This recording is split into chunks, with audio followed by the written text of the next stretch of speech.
모든 사람은 하나님의 소생, 즉 하나님이 만드신 피조물입니다. 하나님이 생명을 주어서 지구상의 모든 사람은 이 땅에서 생존하며 살고 있습니다. 모든 생명은 하나님으로부터 왔습니다. 하나님이 창조주이십니다. 그런데 모든 인간이 하나님의 피조물이라고 해서 하나님이 아버지가 되는 것은 아닙니다. 우리 청년들 주 안에서 비전을 찾게 하여 주시고 하나님이 주신 비전 안에서 이 세상을 살아가게 하여 주시며 우리 모두가 하나님 안에서 하나님의 말씀 가운데서 믿음이 자라게 하여 주시고 선한 영향력을 미치는 삶을 살아가게 하여 주시옵소서. 오늘 하나님께서 우리에게 주시는 말씀은 로마서 8장 12절부터 17절까지의 말씀입니다. 오늘 하나님께서 우리에게 귀한 말씀 주신 줄 믿습니다. 하나님의 자녀인 것이라는 제목으로 말씀 증거하겠습니다. 오늘 본문 처음 12절에서 그러므로 형제들아 우리가 빚진 자라고 말합니다.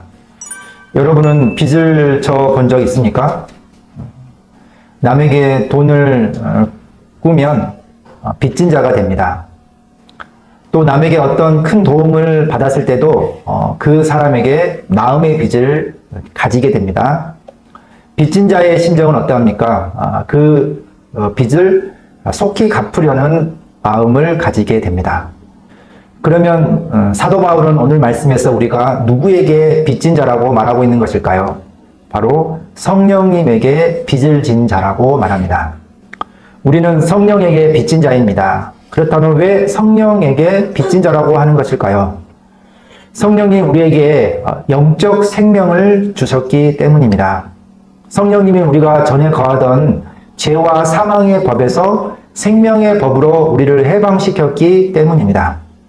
자격 없는 우리에게 생명을 주셔서 영적으로 죽었던 우리를 살리셨기 때문입니다. 사람이 덜 되고 이상한 사람은 빚을 지고도 빚을 졌는지 모릅니다. 누군가가 나를 위해서 귀한 일을 해 주었는데도 그것에 대해서 감사하지 못합니다. 그 빚을 갚으려고도 하지 않습니다. 자기가 받은 것은 당연한 것이다. 그러나 자기가 남에게 해주는 것은 엄청난 공로다라고 생각하는 사람을 우리는 무엇이라고 말하냐면 참 이기적인 사람이다라고 말합니다. 그렇다면 우리는 성령님에게 어떻게 우리의 빚을 갚을 수 있겠습니까? 12절, 13절에 나와 있습니다. 우리 같이 읽겠습니다. 그러므로 형제들아 우리가 빚진 자로되 육신에게 져서 육신대로 살 것이 아니니라. 너희가 육신대로 살면 반드시 죽을 것이로되 영으로서 몸의 행실을 죽이면 살리니. 이 말씀은 믿음을 가진 경건한 자들에게 경고하는 것입니다. 예수님을 믿는 것을 그저 천국 티켓을 확보해 놓고 여전히 세상 사람들처럼 육신대로 살겠다는 것은 예수님을 믿는 것이 아닌 것입니다. 너희가 육신대로 살면 반드시 죽을 것이로되 만약 그리스도인들에게 그런 잘못된 생각과 삶이 지속적으로 나타나고 있다면 그 자체가 예수님을 믿지 않고 있다는 것을 반증하는 꼴이 됩니다. 예수님의 생명이 자기 안에 없기 때문에 그런 삶을 사는 것입니다. 우리 그리스도인은 죄를 죽여야 합니다. 그리고 성령 안에서 살아야 합니다. 그런데 죄를 죽이고 성령의 능력 안에서 살기 위해서는 은혜의 수단들을 적극적으로 활용해야 합니다. 예컨대 하나님께 드리는 우리의 모든 예배, 우리의 기도 생활, 개인적인 성경 읽기와 교회에서 하는 성경 공부, 친교 등에 부지런히 참여할 때 영으로서 몸의 행실을 죽일 수 있습니다. 은혜의 수단들을 통해서 죄를 죽이고 성령의 능력 안에 사시는 여러분 되시기를 바랍니다. 계속해서 이어지는 말씀은 성령의 역사를 강조하면서 우리 그리스도인이 가진 신분과 특권이 무엇인지를 말하고 있습니다. 14절, 15절 같이 16절까지 같이 읽겠습니다. 무릇 하나님의 영으로 인도함을 받는 사람은 곧 하나님의 아들이라. 너희는 다시 무서워하는 종의 영을 받지 아니하고 양자의 영을 받았으므로 우리가 아빠 아버지라고 부르짖느니라. 성령이 친히 우리의 영과 더불어 우리가 하나님의 자녀인 것을 증언하시나니. 우리 안에 성령님이 계시는데 그 성령님은 우리를 하나님과의 새로운 관계성을 맺게 하십니다. 바로 우리를 하나님의 아들이 되게 하십니다. 그런데 아무나 하나님의 아들이 되는 것 아닙니다. 14절 말씀처럼 무릇 하나님의 영으로 인도함을 받는 사람이 하나님의 아들이다 라고 말합니다. 하나님의 영으로 인도함을 받는 사람이라는 말에는 하나님의 영의 인도함을 받지 못하는 사람들이 있음을 말합니다. 사실 지구상에 생존하고 있는 모든 인류는 다 하나님의 소생입니다. 사도행전 17장 28절에 우리가 그의 소생이라고 했습니다. 모든 사람은 하나님의 소생, 즉 하나님이 만드신 피조물입니다. 하나님이 생명을 주어서 지구상의 모든 사람은 이 땅에서 생존하며 살고 있습니다. 모든 생명은 하나님으로부터 왔습니다. 하나님이 창조주이십니다. 그런데 모든 인간이 하나님의 피조물이라고 해서 하나님이 아버지가 되는 것은 아닙니다.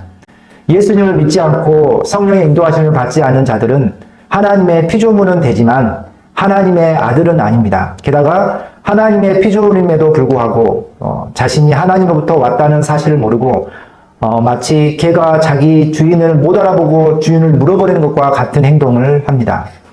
성령의 인도함을 받는 자만이 진정으로 하나님이 아버지임을 알고 아빠, 아버지라고 부를 수 있게 되며 참으로 하나님의 아들이 되는 것입니다. 요한복음 1장 12절에 영접하는 자, 곧 그 이름을 믿는 자들에게는 하나님의 자녀가 되는 권세를 주셨으니 라고 말합니다. 인류는 모두 하나님이 만드신 각각의 피조물이지만 오히려 하나님 없는 허무한 인생을 살고 있습니다. 그런 자들에 대해서 에베소서 2장 3절에서 본질상 진노의 자녀라고 말했습니다.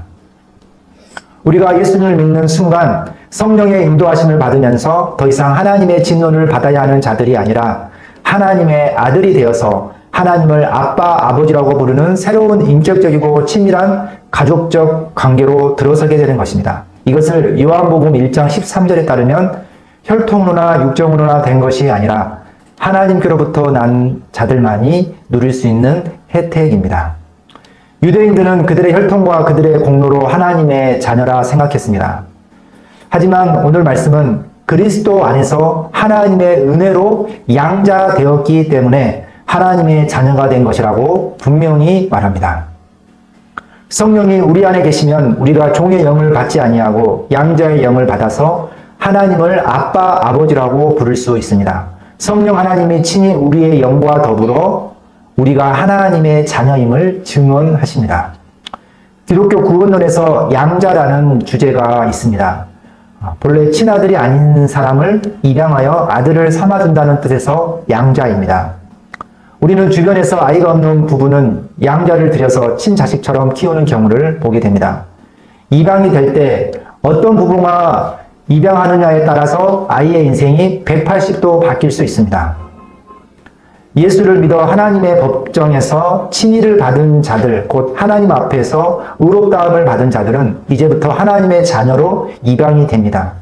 단지 죄인에서 의인이 되었다는 법적인 선언으로 끝나는 것이 아니라 하나님의 아들로 입양이 되어 아들로서의 신분과 지위를 새롭게 가지게 됩니다.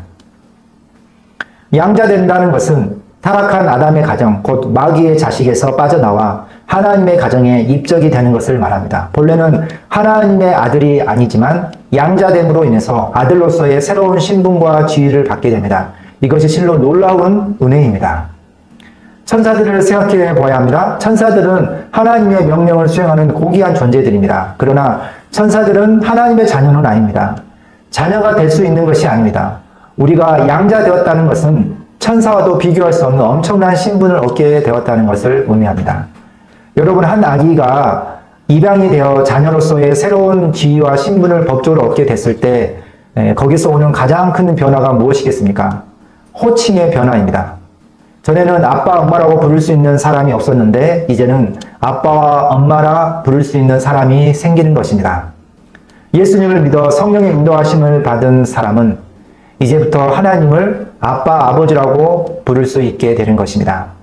여러분이 이 특권이 최고의 특권입니다. 예수님이 나의 주님이고 하나님을 아버지라 부를 수 있는 것, 이것이 최고의 은혜입니다. 제자들에게 기도를 가르쳐 주실 때 주님은 기도를 받는 대상에 대해서 하늘에 계신 우리 아버지라고 가르치셨습니다. 하나님이 우리의 아버지라는 것입니다. 하나님이 아무리 전능하시고 위대하시더라도 나와 무관한 분이라면 아무런 의미가 없습니다. 동네에 아무리 잘 살고 능력 있는 부잣집 아저씨가 있더라도 그분이 나의 아버지가 아니라면 아무런 의미가 없는 것입니다. 양자의 영이신 성령을 받은 사람은 그 성령이 우리 안에서 우리의 양자됨을 증언하고 확증합니다. 그래서 우리가 하나님을 아빠 아버지라고 부를 수 있게 됩니다. 16절에 성령이 친히 우리의 영과 더불어 우리가 하나님의 자녀인 것을 증언하시는 것입니다. 성령님이 여러분 안에 계신 가장 뚜렷한 증거는 바로 여러분이 하나님을 아버지라고 부르는 것입니다. 하나님은 가까이 하는 대상보다는 되도록이면 피하고 싶은 대상으로 여기는 것입니다.